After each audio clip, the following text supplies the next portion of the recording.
Hola, un gusto saludarlos, bienvenidos a esta clase. Se titula Laparotomía, es la primera clase del ciclo de seminarios correspondiente a la materia de técnicas quirúrgicas del posgrado de cirugía general del Hospital Dr. Miguel Pérez Carreño. Mi nombre es Silvia Piñango, soy cirujano del Servicio de Cirugía 1 del hospital. La clase está organizada tocando los siguientes temas: la definición, los principios generales de las incisiones quirúrgicas, la anatomía quirúrgica del abdomen, fisiología de la pared abdominal y los tipos de laparotomías. Lo primero que vamos a definir es el concepto de laparotomía, el cual está descrito como una incisión y apertura total de la pared abdominal en cualquier punto de la cavidad. Quiere decir que abre todas las capas de la pared abdominal, desde la piel, tejido celular subcutáneo, aponeurosis, músculo, dependiendo de la zona donde estemos haciendo la laparotomía, espacio preperitoneal y peritoneo, permitiendo así evaluar o actuar sobre los órganos que están dentro de la cavidad abdominal. Existen unos principios generales de las incisiones que debemos recordar. Uno de los más importantes es conservar la integridad anatómica y funcional del área que estamos abordando. Además, se debe preferir hacer sección o divulsión del músculo en el sentido de las fibras, en vez de seccionar transversalmente las fibras musculares. Adicionalmente, debemos conservar la inervación. Ya sabemos que distal a la sección del nervio se detiene la inervación de los músculos correspondientes y el funcionamiento consecuente. Además, preservar la vascularización, conservar la integridad constitucional del órgano y considerar los pliegues cutáneos tanto por factores estéticos como por factores de facilitar la cicatrización de los tejidos y en particular de la piel. Entrando en la anatomía quirúrgica del abdomen, sabemos que la cavidad abdominal es una cavidad ovoidea, aplanada en sentido anteroposterior y cuyo longitud mayor está en sentido cefalocaudal. Se describen en ella una pared anterior, paredes laterales, una pared posterior, una extremidad superior y una extremidad inferior. La pared anterior discurre desde la línea media hasta una línea imaginaria que va desde las espinas ilíacas anterosuperiores hasta la línea axilar anterior. En esta pared anterior podemos conseguir en la parte medial el recto anterior del abdomen y lateralmente parte de los músculos anchos del abdomen.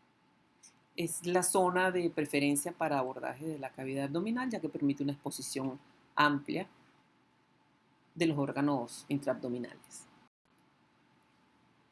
Posteriormente tenemos la pared lateral, que se extiende desde la espina ilíaca anterosuperior y la línea axilar anterior hasta la espina ilíaca posterosuperior y la línea axilar posterior. Es una zona de poca importancia como vía de abordaje abdominal porque está constituida por músculos gruesos y es una zona estrecha y con músculos gruesos que dificultan el ingreso a la cavidad. En relación a la pared posterior, podemos decir que se extiende desde la línea media posterior hasta la línea imaginaria, que va desde la línea axilar posterior hasta la espina ilíaca posterosuperior. Tiene dos zonas fundamentales: la parte central, constituida por la columna como parte ósea rígida, y los grandes vasos como la aorta y la cava, lo que dificulta esta vía de abordaje para la cavidad abdominal.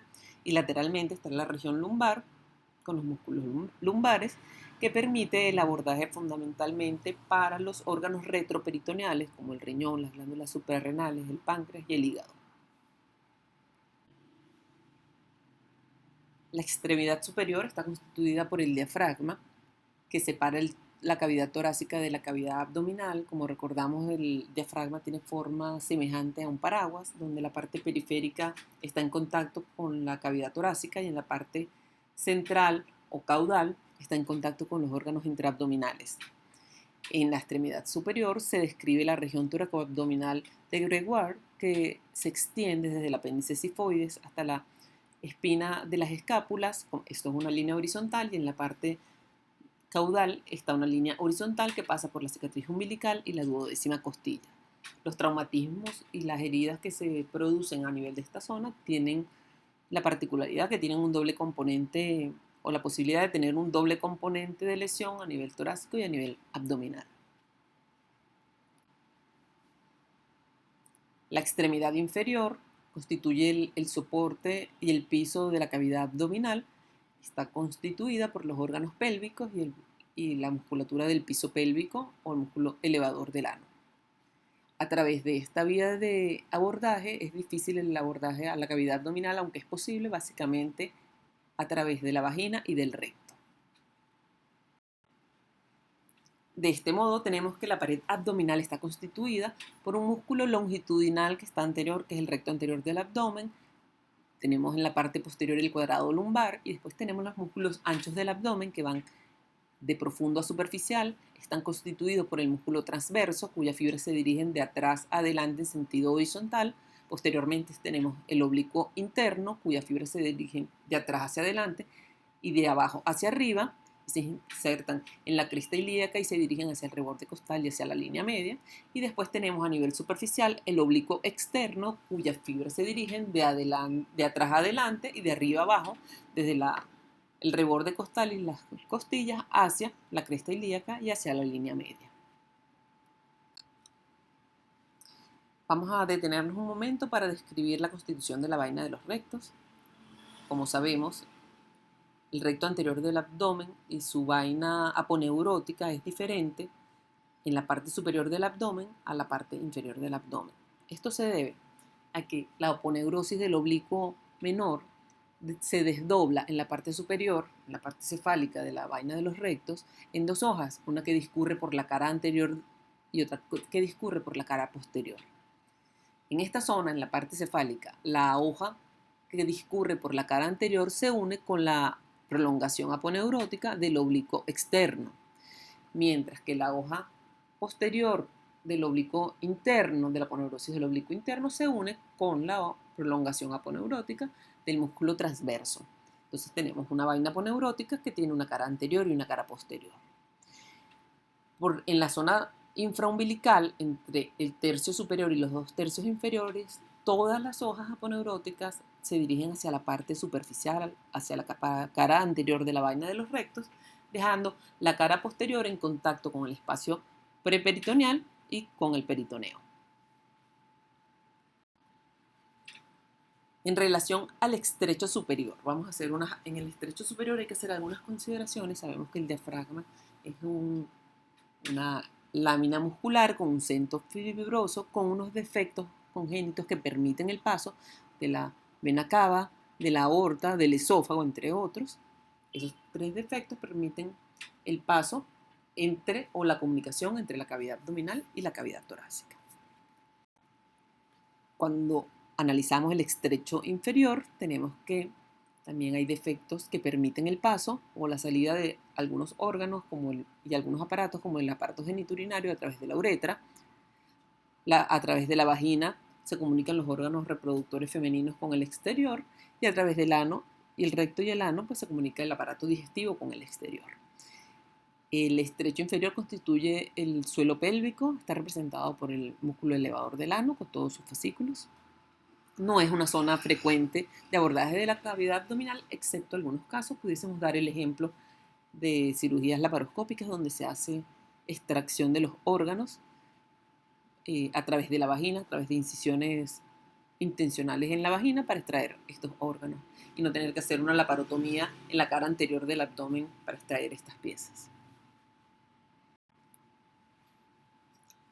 Ahora hablaremos un poquito de las líneas de Langer. Sabemos que son debilidades de colágeno a nivel de la piel que hace que se formen pliegues en sentido perpendicular al sentido de la contracción de los músculos que están subyacentes.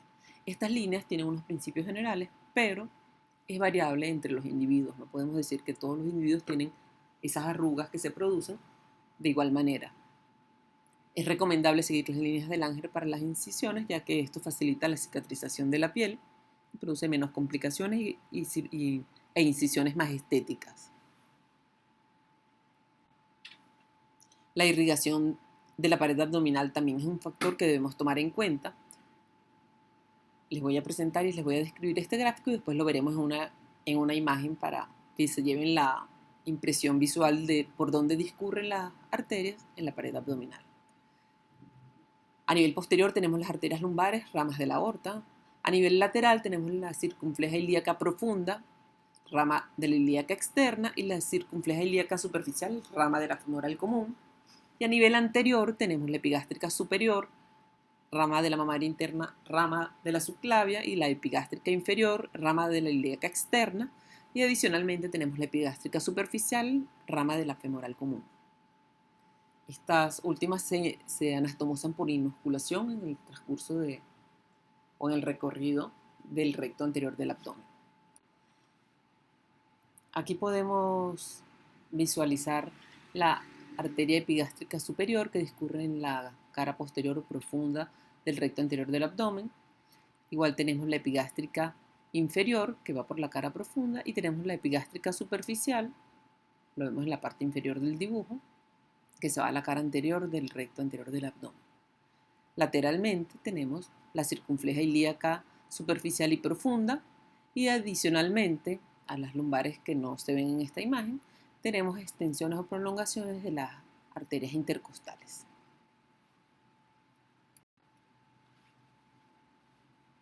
La inervación de la pared abdominal discurre de posterior a anterior y de arriba a abajo. Los dermatomos se superponen durante su exposición en la pared abdominal, correspondiendo T5 a la línea mamilar, T4, T5 a la línea mamilar, y a la apéndice sifoides el ombligo alrededor de T9, T10 y la parte suprapúbica a T12. Eso en cuanto a la sensibilidad. También podemos evidenciar o tenemos que tener presente el recorrido de los nervios a nivel de distal y a nivel inguinal, como para identificar el nervio ilio hipogástrico y el ilio inguinal, sobre todo en las hernioplasties, para evitar el dolor y la hipoestesia en esa zona. La sección de los nervios produce hipoestesia en la parte distal a la sección.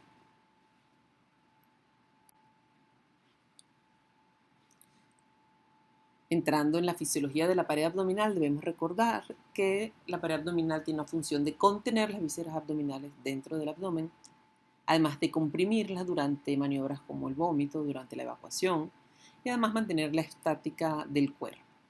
Esta fisiología de la pared abdominal debemos mantenerla o tratar de mantenerla y preservar la función de los músculos cuando se realiza una laparotomía. La contracción de los músculos de la pared abdominal se produce, como se ve en la lámina, en las siguientes direcciones. Cuando desde el recto anterior del abdomen busca acercar la parte costal hacia la pelvis y tiene el sentido de la fuerza de superior a inferior para acercar los bordes. Las paredes, los músculos anchos del abdomen también producen fuerzas, cada una en el sentido de sus fibras, como se ve en el gráfico, con diferentes sentidos, pero teniendo una fuerza resultante, como se ve en este gráfico, que tiende a separar la línea media y a traccionar o alar o ejercer tensión hacia lateral en los tejidos que están más mediales. Esto explica por qué hay laparotomías que son más eventrógenas que otras. Las laparotomías medias son menos eventrógenas porque la fuerza de tensión que ejercen los rectos tienden a acercar o a no separar los bordes de la aponeurosis. A diferencia de las incisiones más laterales que tienden a denervar por un lado y a estar sometidas a la tracción de los músculos anchos del abdomen.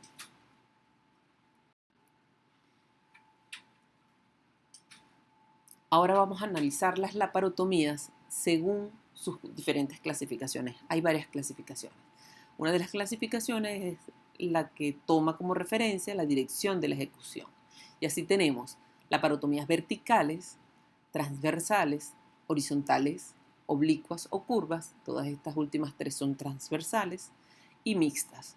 Veamos en el gráfico, tenemos una laparotomía media vertical sobre la línea alba, pero también tenemos una horizontal sobre el recto anterior del abdomen, tenemos una oblicua en la parte superior en el hipocondrio derecho, tenemos también una transversal a nivel inferior extrarrectal derecha y tenemos una curva que correspondería a una incisión de Van Steel.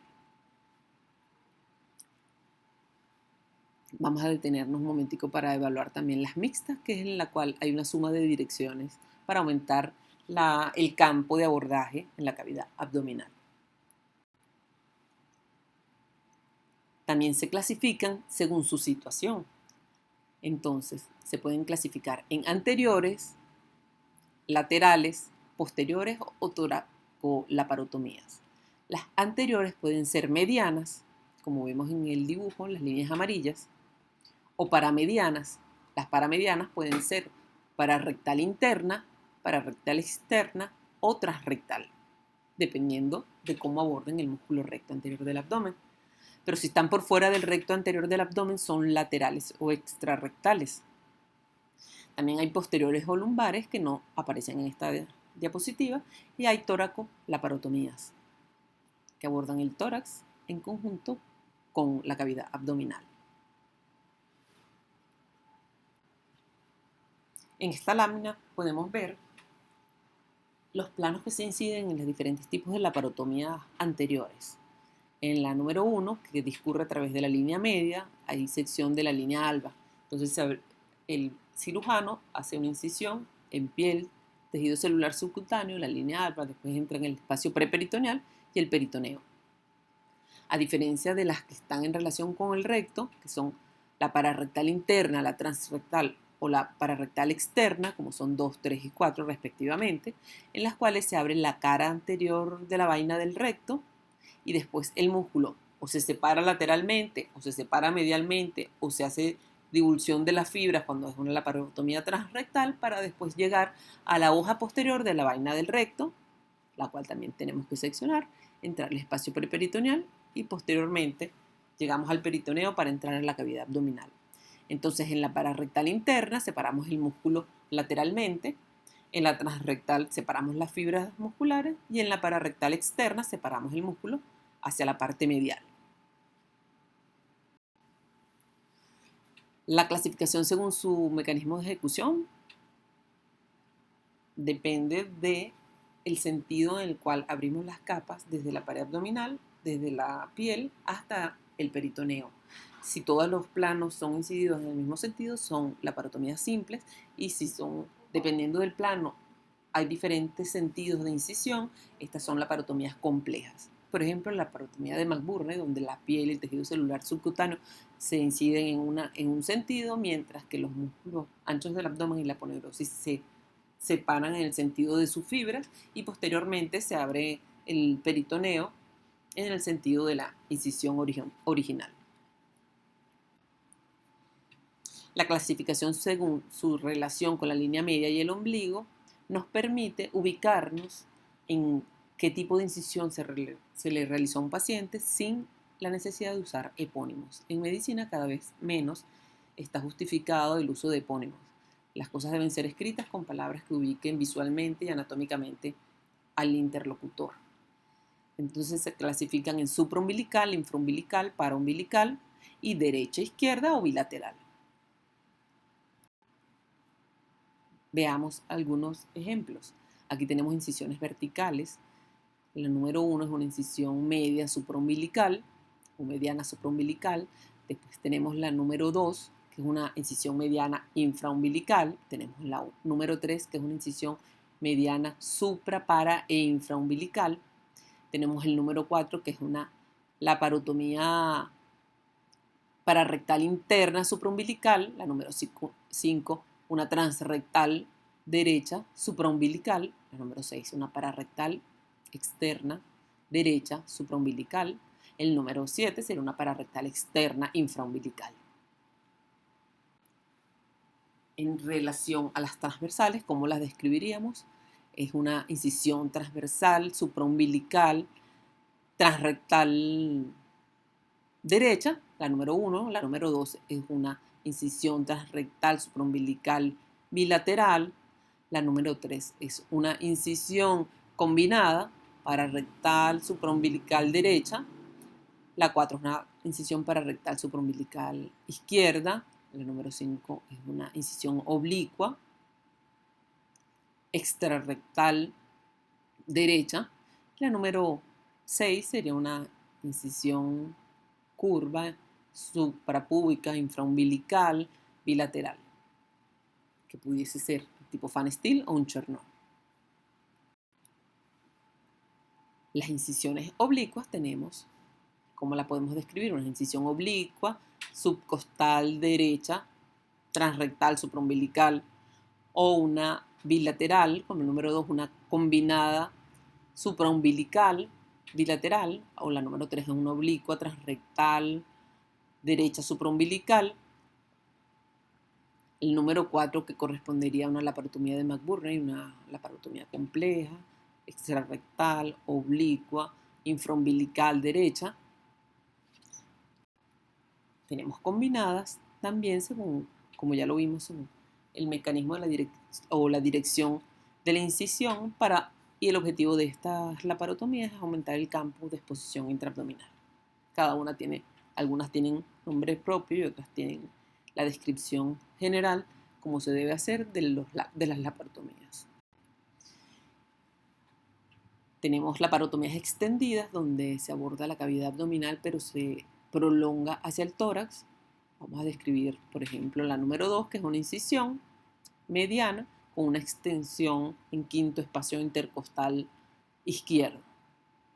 O tenemos una laparotomía con una esternotomía en el número 1. Tenemos tóraco-frenolaparotomías donde se hace un abordaje abdominal, un abordaje torácico y una sección del diafragma para comunicar ambas cavidades. Generalmente son del lado derecho y buscan exponer de manera expedita la vena cava. Generalmente este tipo de laparotomías se hacen en traumas abdominales donde más lo podríamos ver como medida heroica o como medida de control en trauma de la cava retrohepática. Al final de esta charla, ustedes deben estar en la capacidad de describir laparotomías medianas, transrectales, pararectal interna, pararectal externa, laparotomías de Van Steel, laparotomías de Kocher y de Chernow y sus diferencias. Muchas gracias por su atención. Quedo pendiente de sus preguntas para enriquecer la charla y para aclarar las dudas.